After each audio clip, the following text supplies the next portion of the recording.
కార్యక్రమానికి స్వాగతం. మనం ఇప్పుడు రంగారెడ్డి జిల్లా షాబాద్ మండలం తిమ్మారెడ్డిగూడెం గ్రామంలో ఉన్నాము. విడవకుండా కురుస్తున్న వర్షాలతో రైతులు చాలా నష్టపోతున్నారు. కూరగాయ పంటలు, ఆకుకూర పంటలు కావచ్చు, పత్తి చేలేసుకున్న వారు ప్రతి ఒక్కరు కూడా ఈ వర్షాల వల్ల తీవ్ర నష్టాన్ని చవిచూస్తున్నారు. దీనికి సంబంధించి రైతులు ఏమంటున్నారో వారి మాటల్లోనే విందాం. సత్తయ్య గారు నమస్కారం అండి. నమస్కారం మేడం. ఏమేం కూరగాయ తోటలు పెట్టారు? ఎట్లా ఉంది ఇప్పుడు పరిస్థితి? అధిక వర్షాల వల్ల ఎట్లాంటి ఇబ్బందులు పడుతున్నారు? చాలా ఘోరంగా ఉంది మేడం. మొత్తం ఇగో ఈ మిరప తోట ఎకరా పెట్టాము. ఎకరా చేను పెడితే ఇంట్లో ఒక కాయ కూడా దింపలే. ఇదే వాటర్ ఇగో ఇదే మొత్తం చేను. ఎట్లా అంటే ఆ కాసిన 10 కాయలు కూడా ఎండిపోయినాయి. అట్నే మొత్తం నీళ్లు. ఇప్పుడు 50-60 రోజులు సంది వాన. ఒక్క రోజు కూడా బేకారు లేకుండా నైట్ పగలు వాన కొడతానే ఉంది. దీనికి దాదాపు 1,00,000 రూపాయలు ఖర్చు పెట్టాము. 1,00,000 రూపాయలు ఖర్చు పెడితే ఒక 10,000 అమ్మలే, అసలు ఒక 10 రూపాయలు కూడా అమ్మలే. మొత్తం నష్టం అయిపోయింది. దానికి అన్ని సేవ చేశాము. కాపుకి వచ్చే ముందర మొత్తం వర్షం స్టార్ట్ అయింది. ఆ పూత కాత వచ్చింది, అట్టనే ఎండిపోయింది, మురిగిపోయింది. మొత్తం ఆ వచ్చిన 10 కాయలు కూడా అట్నే ఎండిపోయినాయి, మురిగిపోయినాయి. దాదాపు 1,00,000 రూపాయలు పెట్టాము. మళ్ళీ ఇంకో పంట పెట్టాలంటే వర్షాలన్నీ అయిపోవాలి. ఆ వర్షాలన్నీ అయిపోయినాక మళ్ళీ 1,00,000 రూపాయలు పెట్టుబడి పెట్టాలి. దీంతో పాటు ఇంకేమేమి పెట్టారు? బీట్రూట్ వేసాము అక్కడ ఎల్వకు.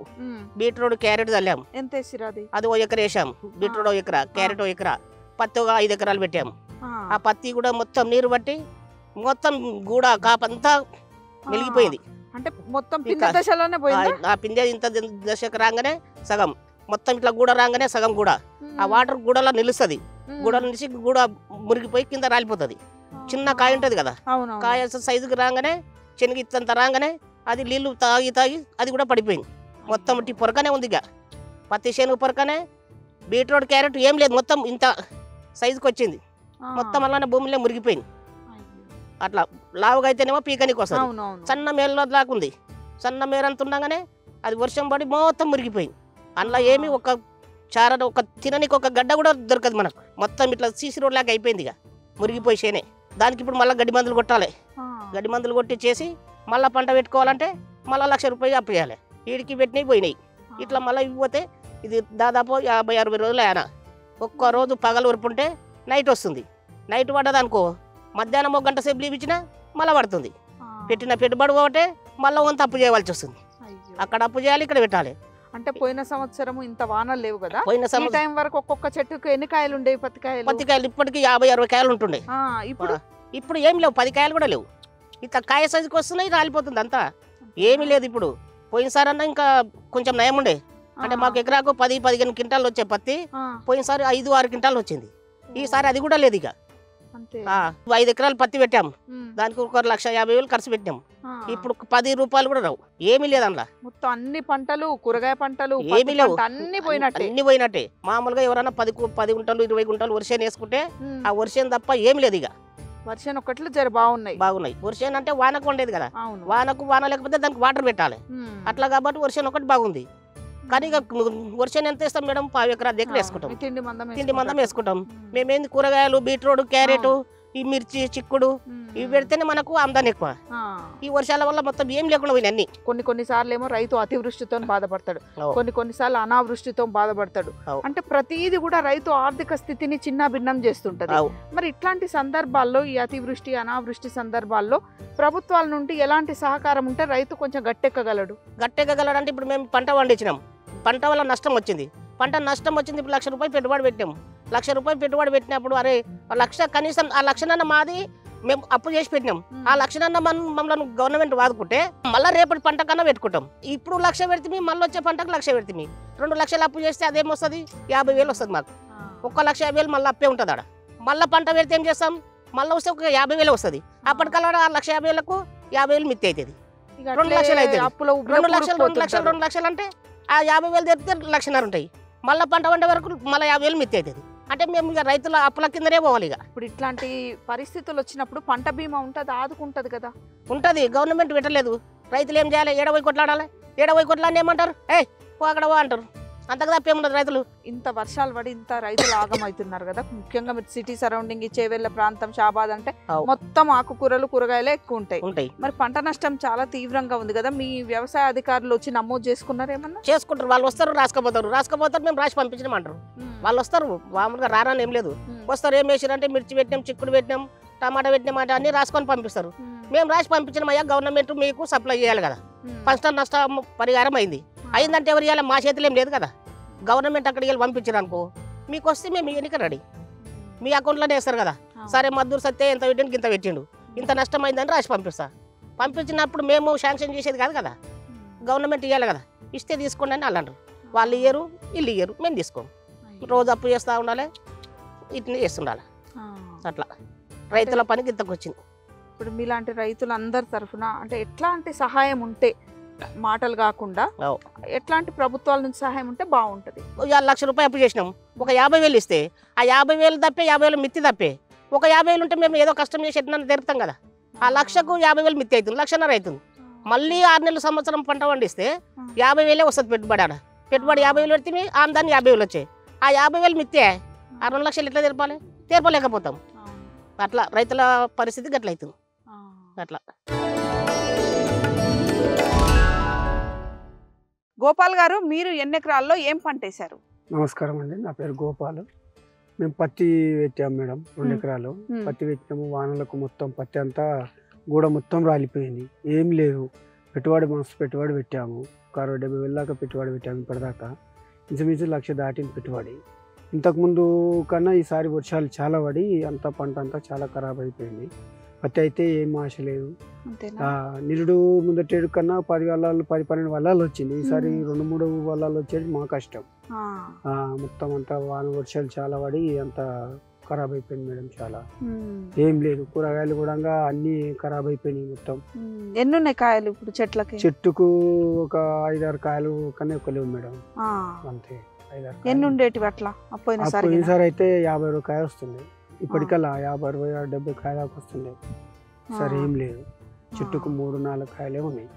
గూడ మొత్తం వర్షం పడకంలా వాటర్ అందులో ఉండి రాలిపోకడ. ఎన్ని మందులు కొట్టినా కవర్ అయితే లేదు, ఎర్రగా అయిపోయి చెట్లు పడిపోయినాయి. అంటే మీరు మందులు కొట్టేసరికి కూడా మళ్ళీ వాన పడతానే ఉంది. వాన పడుతుంది, అదే ఇప్పుడు ఈరోజు మందు కొడుతున్నాం, ఒక రోజు గంట ఉరిపించిందంట అని చెప్పి మేము తీసుకుపోయి కొడుతున్నాము. వర్షం వస్తుంది, అది మళ్ళీ పోతుంది. మాకు అట్లా లాసు, ఇట్లా వర్షం పడితే లాసు, అంత ఇబ్బంది అవుతుంది. మసాలాలు కూడా చాలా ఇబ్బంది అవుతుంది. చాలా ఇబ్బంది ఉంది ఈసారి. పోయినసారి ఇప్పుడు ఎన్ని ఎకరాలలో వేసిరు పత్తి? 2 ఎకరాలు వేసి. అప్పుడు ఎంత వచ్చింది దిగుబడి?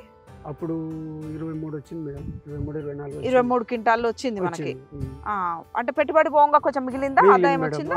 నిరుడు పెట్టుబడి ఒక 30-40 వేల కన్నా ఎక్కువ కాలేదు, తక్కువే వచ్చింది పెట్టుబడి. తక్కువ వచ్చింది. మరి ఈసారి ఎందుకు అంత పెట్టుబడి వచ్చింది? వర్షాల వలన గడ్డి మళ్ళా కలుపు తీసుకోవడంలో చాలా పెట్టుబడి అవుతుంది. కలుపు ఎక్కువ వచ్చింది, అదైతే వచ్చింది.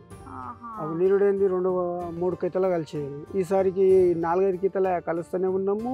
మళ్ళీ గడ్డి పడుతూనే ఉంది వర్షానికి. అట్లా లాసు. మళ్ళీ వర్షం పడకంలో చెట్లు కూడా ఖరాబ్ అయిపోయినాయి. 2 రకాలు లాస్ అయ్యాయి, పెట్టుబడి ఎక్కువ అయిపోయింది. నీరుడికి ఈసారికి చాలా ప్రాబ్లం అవుతుంది. అంతే, ఏమన్నా గవర్నమెంట్ ఏదైనా నష్టపరిహారం ఇవ్వాలని మేము కోరుకుంటున్నాం. అంటే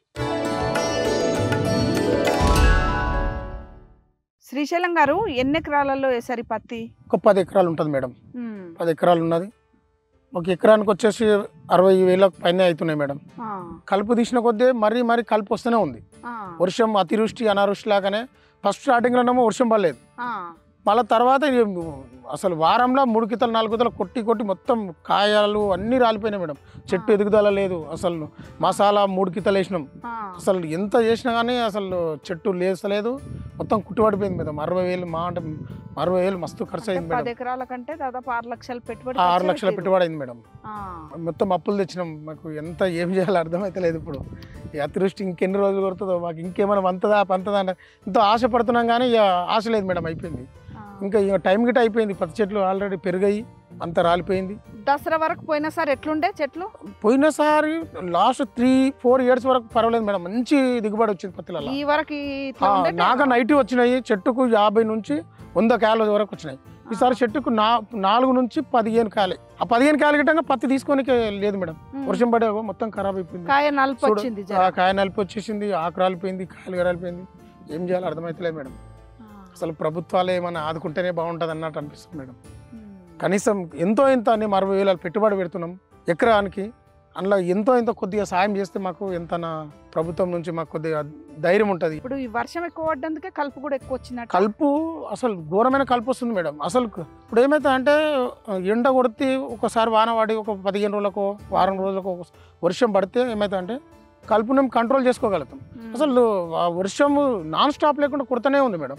కలుపు మందులు కొట్టినా చెట్లు ఖరాబ్ అవుతున్నాయి, చెట్టు ఎదుగుదల లేదు. 3 కితల మసాలా వేసినాం మేడం, 4 కితల 5 కితల మందు కొట్టినప్పుడు ఎకరానికి వచ్చేసి 2000 నుంచి 3000 మందులు కొడుతున్నాం ఎకరానికి వచ్చి. 10 ఎకరాల పొలంలో మాకు ఘోరమైన పెట్టుబడి. అసలు ఎంత నష్టమవుతుందంటే చెప్పలేకపోతున్నాం మేడం. అసలు ఎట్లా చేయాలి, ఏం చేయాలి, అసలు ఈ సంవత్సరం అప్పులకి ఏం చెప్పాలి అర్థమవుతలే మేడం. అట్లా నేను ఒక్కనని కాదు మేడం, మా ఊర్లో మా విలేజ్లో ఉన్న వాళ్ళు ప్రతి ఒక్కరి పరిస్థితి అదే ఉంది. అట్లా ఏమైనా ప్రభుత్వం ఏమైనా చేసి ఎట్లా ఏమైనా ఆదుకుంటే మేము ఏమన్నా కనీసం నెక్స్ట్ ఇయర్ కన్నా ఏమన్నా అయినా తప్పదు మేడం. మా రైతులము వేరే పని ఏం లేదు, పండినా పండకున్నా దీని మీద ఆధారం. ఏం చేయాలో అర్థమవుతలే మేడం. అట్లా కానీ పెద్ద నష్టం కదా, చాలా నష్టం మేడం. అసలు మరి ఇప్పటికి వానలు ఆగినా జరేమన్నా గట్టెక్కుతుందా? టైం లేదు మేడం, అయిపోయింది. అంటే అట స్టేజ్ దాటిపోయింది అనమాట. 3 నెలలనే పత్తి ఎదుగుదల కాపు అన్నీ వస్తుంటాయి. ఆ టైం దాటిపోయింది మేడం ఆల్రెడీ. అవి ఇప్పుడు ఎంత చేసినా ఏం రాదు, వేస్ట్. కలుపు మందులు కొట్టి కలుపులు కలిసి ఆశపడి కలుపు మందులు కొట్టి చెట్లు ఖరాబ్ అయిపోయినాయి. మళ్ళీ అంత వచ్చేది గిటానికి ఖరాబ్ రాకుండా అయిపోయింది అనమాట. ఇప్పుడు దీన్ని ఏం చేయలేం మేడం. ఏమన్నా గట్లనే ఏమన్నా వెళ్తే 1-2 ఎకరానికి వచ్చి కింటన్నర అంతకన్నా ఎక్కువ మేడం. కింటన్నర ఎకరానికి 10-12 వస్తుంది కదా. లాస్ట్ ఇయర్ 15 క్వింటాలు వెళ్ళింది మేడం ఎకరానికి. 15 క్వింటాల నుంచి 20 క్వింటాలు 3 ఇయర్స్ మంచిగా వచ్చింది, పర్వాలేదు. ఈసారి మాత్రం అంతే మాత్రం. కౌలుకు తీసుకున్నాం మేడం. మేము కౌలుకు తీసుకొని కౌలుకు తీసుకున్నాం. మాకు 2 ఎకరాలు ఉంటుంది, తర్వాత 8 ఎకరాలు కౌలుకు తీసుకున్నాం. కౌలు ఏం కట్టాలి, ఇక్కడ మందుల ఏం చేయాలి, ఏం అర్థమవుతుంది మేడం. వానలు లేవు, తర్వాతనేమో వానలు, అతివృష్టి అనావృష్టి నాన్ స్టాప్ లేకుండా పడుతూనే ఉంది మేడం. నిన్న లేటెస్ట్ చాలా ఘోరమైన వాన మేడం. మొత్తం ఎక్కడ కోసుకుపోయిన పత్తి మొత్తం ఖరాబ్ అయిపోయింది. పంట కోలుకునే లోపు మళ్ళీ వాన పడుతుంది, మళ్ళీ కొంచెం సుధరాయించుకునే లోపు మళ్ళీ వాన. మొత్తం చెట్టు కోలుకోలేకపోతుంది. మొత్తం గూడ రాలిపోయింది, ఆకు రాలిపోయింది. మళ్ళీ ఈగురు వచ్చే మళ్ళీ 2-3 రోజులు 3-4 డేస్ నిమ్మడలే కూడా పడుతుంది. ఏం చేయాలి అర్థమవుతలే మేడం. అసలు రైతుల పరిస్థితి ఎవరిని అర్థం చేసుకోలేకపోతున్నారు. ప్రతి ఒక్కరిది అదే బాధ. కూరగాయల ఆకుకూరల పరిస్థితి అంతా అదే మేడం. అసలు ఎర్ర నెల నల్లరేగన అనేది ఏం లేకుండా మొత్తం అదే ఒక్కటే లెవెల్ అయిపోతుంది. ఎర్ర నెల ఇంకిపోతాయి కదా నీళ్ళు. ఎంత ఇంకిపోయినా కలుపు ఎక్కువ వస్తుంది మేడం. కలుపు ఎక్కువ వస్తుంది, కలుపు కలవలేకపోతున్నాం. అట్లా ఏం చేయాలో అర్థమవుతలే. ప్రభుత్వమే దిక్కు మేడం. మాకు ఏమైనా ఆదుకోవాలని కోరిక అంతే. అతివృష్టి పరిస్థితి రైతును తీవ్రంగా ఇబ్బంది పెడుతుంది. పెట్టిన పెట్టుబడి కూడా రాక రైతులు అప్పుల ఊబిలో కూరుకుపోయే పరిస్థితి దాపురించింది. ఇప్పుడు రైతులు ప్రభుత్వ సహాయం కోసం ఎదురు చూస్తున్నారు. మరో అంశంతో మళ్ళీ కలుద్దాం. అంతవరకు సెలవు, నమస్కారం.